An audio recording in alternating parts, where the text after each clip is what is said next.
मौत का बदला मौत से लेगा रशिया। क्या यूक्रेन के अलावा एक और नया वॉरफ्रंट खुलने जा रहा है रशिया का किसी और देश के बीच में?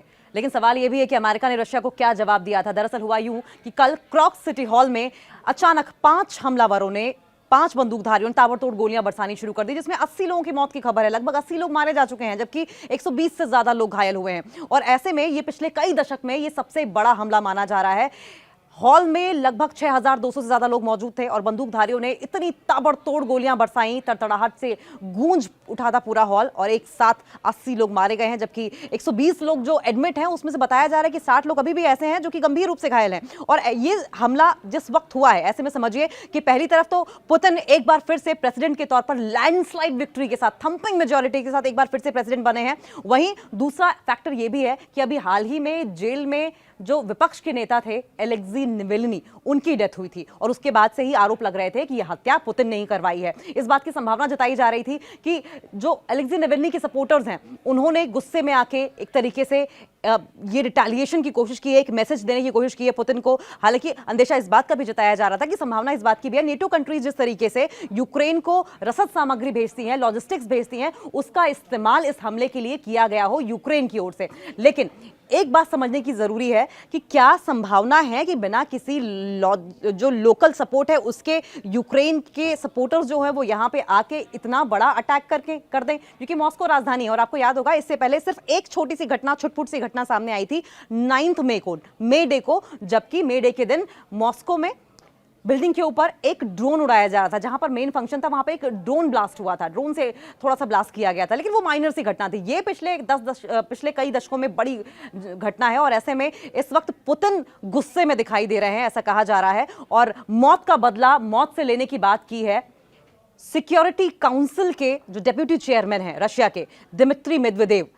इसलिए उन्होंने ये स्टेटमेंट दी, मौत का बदला मौत से, क्योंकि क्रेमलिन की अगर बात करें तो ये मानिए कि डिफेंस का जो पूरा पावर हब है रशिया का, वो क्रेमलिन में ही है, जो कि मॉस्को पे जहां पर ये अटैक हुआ है वहां से महज कुछ किलोमीटर्स के डिस्टेंस पर है। यानी कि पूरे प्लान तरीके से इस अटैक को अंजाम दिया गया है। लेकिन सवाल ये भी है कि अब रशिया के पास क्या विकल्प है, रशिया किस तरीके से रिटेलिएट करेगा।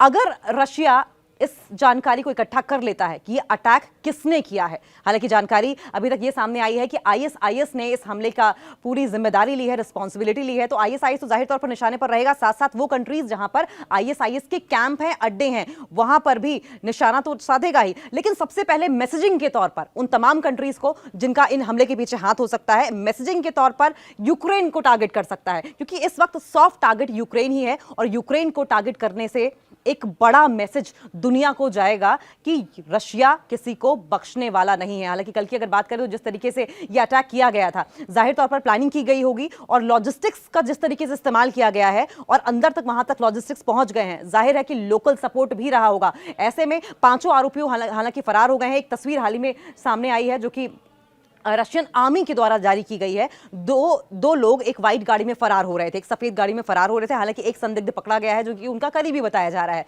लेकिन सवाल यह है कि क्या महज 5 लोगों ने 80 लोगों पर ताबड़तोड़ गोलियां बरसाई और वहां से फरार भी हो गए? क्या और भी लोग इसमें शामिल हैं? और क्या यूक्रेन का भी हाथ हो सकता है? यूक्रेन ने बैकडोर से आईएसआईएस के साथ हाथ मिलाकर इस तरीके से अंजाम दिया। इन तमाम सवालों के बीच में अमेरिका की सीआईए पर भी इस बात के आरोप लगते रहे हैं कि सीआईए ने संभावना है कि इस हमले को अंजाम दिया हो। और ये कयास इस बात को लेकर लगाए जा रहे हैं कि ठीक 15 दिन पहले अमेरिका ने रशिया को धमकी दी थी।